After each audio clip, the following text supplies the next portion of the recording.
আপনারা হয়তো জানেন যে ওই যে মতিউর যে ছাগল এই মতিউর সেও কিন্তু ধরা পড়ছে, পুলিশেরও কিন্তু ধরা হচ্ছে। আপনারা সেদিন দেখলেন যে ধরার ভিতরে একটা আবার পালায়ও গেল একসি। আমাদের পার্শ্ববর্তী দেশ আমাদের সম্বন্ধে কিন্তু অনেক আজে বাজে কথা বলতো, কিন্তু আপনারা কিন্তু সঠিক সংবাদ পরিবেশন করে আপনি কিন্তু তাদের একটা ভালো জবাব দিয়েছেন। আপনারা জানেন যে বাংলাদেশের কিন্তু আনসারের সদস্য সংখ্যা 60 লাখেরও উপরে। তা আমরা এরাদের সবাই কীভাবে ভালোভাবে একটা ট্রেনিংয়ের আন্ডারে আনতে পারি এবং একটা ডাটা বেসের ভিতরে যারা থাকে একক কীভাবে সমাজে বিভিন্ন উন্নয়নমূলক কাজে লাগানো যায় এবং ইন টাইম অফ ক্রাইসিস একক কীভাবে ডিপ্লয় করা যায় এই সব ব্যাপারেই কিন্তু আমাদের আলোচনা হয়েছে। এই মহাপরিচালক এরা খুব ভালোভাবেই চেষ্টা করতেছেন। এই 60 লাখের উপরে কিন্তু প্রায় 61 লাখের মতো আনসার, এদের ট্রেনিংটা আরও কিভাবে ভালো করা যায় এবং এরা জনগণকে কিভাবে আরও বেশি সেবা দিতে পারে এই ব্যাপারে। তা এই বাহিনীর আবার কত কিছু সমস্যা রয়ে গেছে, ওই সমস্যাগুলিও তারা বলছে এবং এই সমস্যাগুলি আমরাও কত তাড়াতাড়ি সমাধান করতে পারি এইগুলি ব্যাপারে আমাদের এখানে আলোচনা হয়েছে। আর একটা হলো জানেন এই ফোর্সটা কিন্তু যেহেতু আমাদের অন্যান্য ফোর্সের সাথে তারা কিন্তু বিভিন্ন সময়ে ইভেন যেই কোনো ক্রাইসিসে যেই কোনো দুর্যোগে এরা কিন্তু সবার সাথে কাজ করে এবং এরাই কিন্তু মুখ্য ভূমিকাটা পালন করে। এবং দেখছেন আপনারা এই গত পূজার সময় তাদের ভূমিকাটাই কিন্তু ছিল মেইন। তারপর আপনার দেখবেন যে ইলেকশন সময় এই সব সময় কিন্তু তাদের একটা বিরাট প্রয়োজন পড়ে। এইগুলি সম্বন্ধেই আলোচনা হয়েছে এবং এরা কিভাবে তাদের ট্রেনিংটা আরও ভালো করা যায় এবং তাদের কিছু সুযোগ সুবিধারও অভাব আছে, ওইগুলি আমরা কিভাবে তাড়াতাড়ি সমাধান করতে পারি ওই সব নিয়ে আলোচনা। এবং এখন তরুণদের কর্মসংস্থান, যেটা আনসারের মাধ্যমে কিন্তু একটা কর্মসংস্থানের ব্যবস্থা হয়।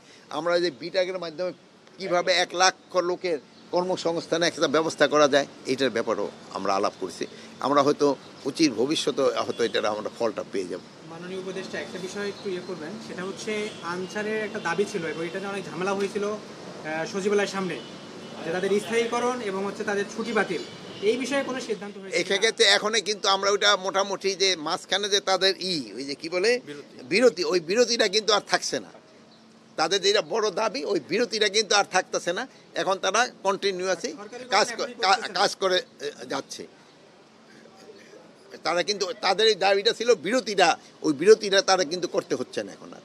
আচ্ছা মাননীয় উপদেষ্টা, আমি একটা বিষয় একটু জানতে চাই, সেটা হচ্ছে যে যারা 5ই আগস্টের আগে যেসব পুলিশ সদস্যের বিতর্কিত ভূমিকা ছিল, ফুটেজ আপনারা পেয়েছেন, তো তাদের বিরুদ্ধে অধিকাংশের বিরুদ্ধে কোনো ব্যবস্থা নেওয়া যায়নি, কিন্তু যারা ট্রেনিংয়ে আছেন, ট্রেনিং করেছেন, এখন সচিবালয়ের সামনে অনশন করছেন, তাদের তো এরকম কোনো বিতর্কিত ভূমিকা নাই, তাহলে তাদেরকে চাকরি থেকে মানে মানে বাতিল করার বিষয়টা কিভাবে আসলো? এই বিষয়টাকে কিভাবে মূল্যায়ন করবে যাতে চাকরি গেছে?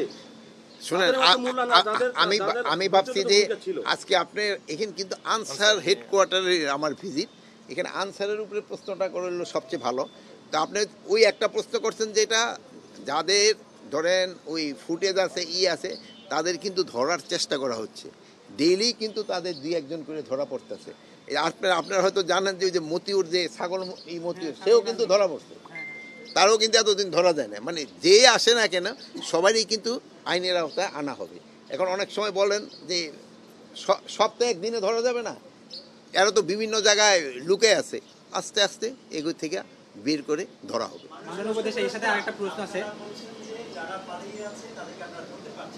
পারছেন না মানে ধরতাছি তো।